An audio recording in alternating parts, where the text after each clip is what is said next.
This is working. Looking at myself like this is a mirror. I'm Jenny. Hi. I sat down to record a Canva tutorial for you and to introduce myself, the face, the voice behind these Pinterest emails you've been getting. And then I realized that I hadn't done my hair or my makeup. So, hi. Not much going on here today. Okay, so I wanted to give you a quick tutorial on how to use Canva templates. I sell some for homeschooling moms, but also you can get a ton online, free and not free. And I have a lot of things up my sleeve that really help make a Canva template pack a punch. So I wanted to walk through what it looked like. If you know Canva, this might be old news, but let's get into it and see what we can design. So if you purchase my Canva templates, you get a PDF like this, and you get a link, and it takes you to a page like this. And I'm going to use this on a free version of Canvas, so you don't have to worry about needing a pro version. So these are what my templates look like. There are 10 of them, and they're designed for homeschool moms, mom bloggers that are selling products or digital products or sharing blog posts. And yeah, so this is what they look like. And if you are familiar with Canva, you know that you enter this editor and you're basically able to change everything. So I'm going to show you some of my tips for changing a template. Okay, so basic things. If you click on an item, you get an editor that you can change for text. You can change font, size, color, like it's a basic text editor. You can also add an effect. I really love adding, this one has shadow, see the little pink shadow, but also you can add lift, kind of like brings it up. You can fill it in, you can make it hollow. You can animate it if you want to make this like a little mini video. And you can also make it all uppercase or lowercase. You can underline, you can move it behind, move backward or forward. This is a copy. So you could copy this style and then attach it to this one. And you're just copying a style and applying it. And that's what that little paint roller looks like. I'm going to back out that. Other things you can do, make it transparent if you want it not to be as dark. You can add a link if you wanted a link, have a URL attached. And then you can lock it, which means no one else can edit that.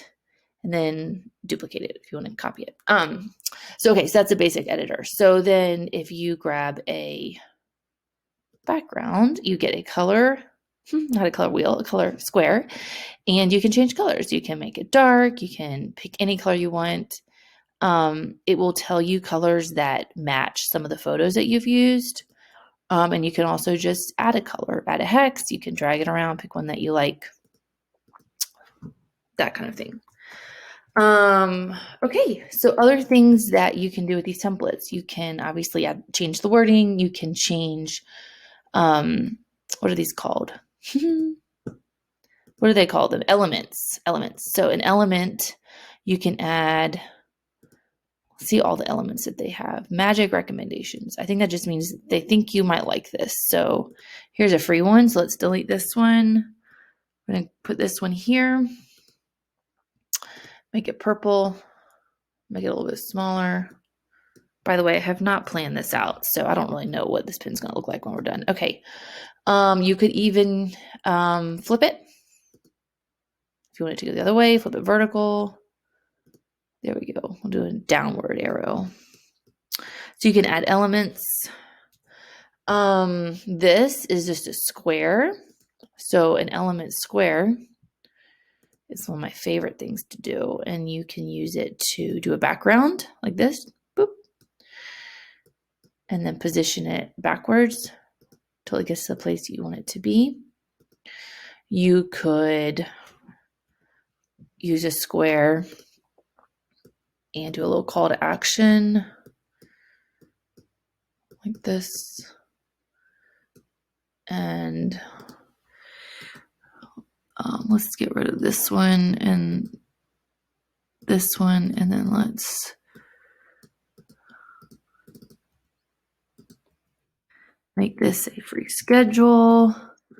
If you take a text and you just move it around, it will show you where the center of your pin is. There we go, free schedule. Or you can move it to the side and add a click, little click hand. What are these things called? A button, a mouse click. And then make it a little bit smaller. And then free schedule. Okay, you can change the wording. So you could say like genius tips. Oh, tip, Pinterest tip. Don't put your keywords in cursive because Pinterest can't read it. So if you want to add your keyword, make sure it's in a regular font. Okay, genius tips to teach. I don't know what we're doing here. At home. Okay. I like this, but it's so big. It's not the point. I'll put it down here. We're going to take kindergarten and make it a little bigger. I'm just going to enlarge just that one word inside. There we go. And then if you, okay, here's another thing. If you take your mouse and like drag it from the left or right, you can like grab large sections of things and move them all at the same time. Let's put that like that. And then we'll keep it like that. We'll put it up. There we go. Like that. Okay, now I'm going to take the word kindergarten and make that bold because that's the point of this whole thing. I don't love this so far, but I'm going with it because, I haven't had time to actually think about this. Okay. Something else you can do is delete all my backgrounds here. You can add a frame, and a grid. A grid is just it receives an image. So it creates an area where it receives an image. So if I want my image on my background, I'm going to add this square grid and then send it to the back. And now I can put a photo there. So I'm going to go to elements and then photos, and we're going to look up kindergarten. And we're going to use this block. Now, here's one of my favorite tricks of all time. This photo is enlarged because it's covering the whole background and you can't see what's going on. So because we used a grid, I'm going to grab the top and I'm going to drag it down until the photo looks like it fits the area. And then because I have this blank space up here I don't like, I'm going to add another grid in the back. So I'm just going to grab a grid and put it in the back. So now I have two grids going on, a smaller image and a background image, and I'm going to use the same photo. I'm going to grab that same photo. I lost it. Here it is. And I'm going to put it in the background. There we go. So this is actually the same photo. See? It's covering the background, so it looks like it's part of this one because it's basically the same image. But it gives me a nice background image. Usually you can do this and then find a part of it. Like I don't want to put a hand up there. That would be weird because the hand's here. So I'm just going to use it as the background. And then I have kind of an image that carries between the two different grids. And then I'm going to add my domain. I'm going, because I can't see it, I'm going to grab it and just put it here. And I might as well make it black. And then I might even give it lift so it kind of pops a little bit. Okay, I'm not saying this is a great pen. I actually don't really like it. But I would have to spend more time working on the fonts and stuff. But this is an easy way to take a template and kind of already take what's there and then change it to what you can use it for. So other things that you can do, these are called frames. And it looks like you are imposing your product onto a device. So you would take something that you upload. I don't have something, so I'm going to find something. But let's say you upload your printable. And then here we go. We'll just use this. And then you just drag it into these frames, and it looks like your stuff is in that device. And you can find more. If you go here and you go to frames, see all, you can put it in like a large frame. You could do a desktop. You could do an iPhone. You can do any of these things will take an image. A postage stamp, whatever. These are also frames. This is, you can just add your logo. This is just a frame with an image. So you could add, I like doing pictures of like notebooks.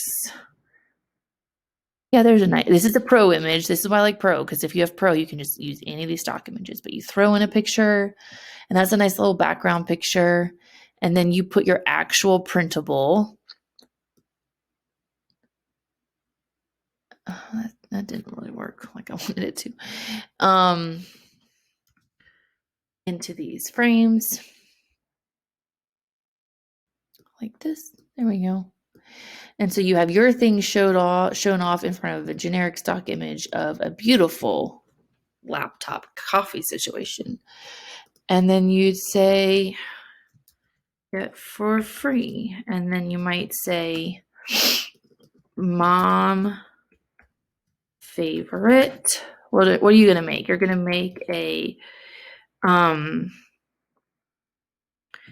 let's see, keto friendly meal plan kids love. I don't know.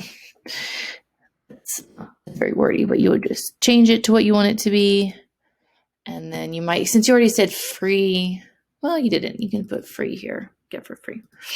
Anyway, so play around with it. It's fun to like change it to your content. If you want to change this background image, you could grab something from your image. I'm going to give you a tip right now. If you buy these templates from me, you not only get the templates, but you get 3 homeschool categories and their colors that correspond. So colors really do wonders on Pinterest. They actually will promote a pin because it's a color that's like well known in a category. So for instance, let's say you're going to pin this to a category board that's homeschool resources, and you want this to go really well in homeschool resources, like general resources, tons of moms are going to see it.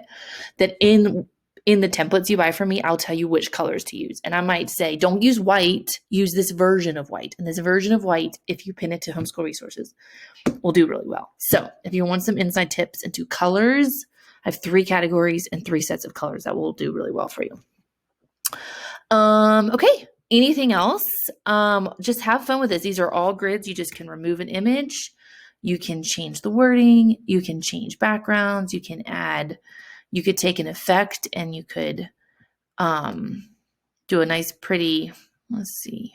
This is a nice pretty drop background. Make it bold. Make it a really strong word that stands out. You can have fun with it. Yeah, so I can do more of these later. I have a lot of Canva tips that really make this so much easier. You can literally take an idea, go to your post. This is what I do. I go to the post, I look at it, and I'm like, okay, if I were a busy mom, what would be my takeaway? My takeaway would be that I can do this in 5 minutes. I can do this even if I have 5 kids. I can do this and it will mean I don't have to meal plan. Like, what are takeaways that are selling points for your post? Then go through the templates, create 10 of them. The first one you can write genius tips for creating a meal plan that kids love. And then the next one is how to eat keto friendly with a busy family. And then the other one is mom friendly meal plan kids love. And then this one might be the secret to really yummy keto food that kids love. So you're literally taking one post, throwing it in 10 templates, and you have 10 pins that you immediately can pin out. It's so easy. Anyway, I will include links to these templates and send them to your friends if your friends are stuck with pins and they want something that looks good and something that will work. And message me back if you have any questions. Literally, email me back. I'd love to answer your questions at any time. This kind of thing excites me. I'm up late at night working on Pinterest. I'd love to help you out with any questions you have. And yeah, I'll chat again another time in the future. Have a great day.